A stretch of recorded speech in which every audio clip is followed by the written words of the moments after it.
TV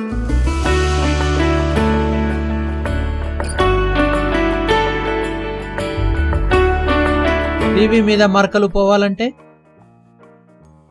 electronic రంగం అభివృద్ధి చెందడంతో బుల్లితెర పలు మార్పులను చోటు చేసుకుంటోంది. ఒకప్పుడు సిఆర్టీ సాంకేతికతతో పనిచేసిన టెలివిజన్ ఇప్పుడు ఎల్సిడి, ఎల్ఈడి, ప్లాస్మా ఇలా కొంగ్రొత్త అవతారాలెత్తింది. వీటి శుభ్రతలో తగిన శ్రద్ధ, సరైన మెలకువలు అవసరం.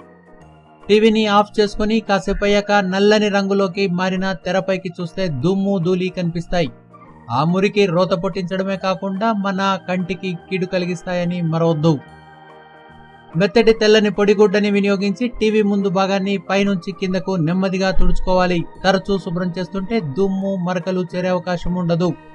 తుడవడంలో ఏమాత్రం ఏమరపాటు వహించినా లిక్విడ్ క్రిస్టల్ డిస్ప్లే దెబ్బతినే ప్రమాదం ఉంది.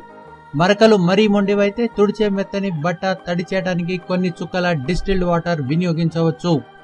మార్కెట్లో లభ్యమయ్యే ఎల్సిడి క్లీనింగ్ స్ప్రేని నేరుగా టీవీపైకి చిమ్మకుండా గుడ్డపైకి చల్లి వాడుకోవాలి.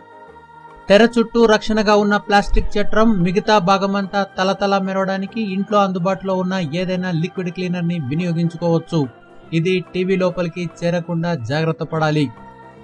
ఏదో ఒక బట్ట అని టిష్యూ పేపర్లని వాడితే తెరపై గీతలు పడటం ఖాయం. Ammonia, ethyl alcohol, acetone, ethyl acid లాంటి రసాయనాలను టీవీలను శుభ్రపరచడంలో వినియోగించకూడదు. అవి టీవీ రంగులని శాశ్వతంగా మార్చిపడేసే ప్రమాదం ఉంది.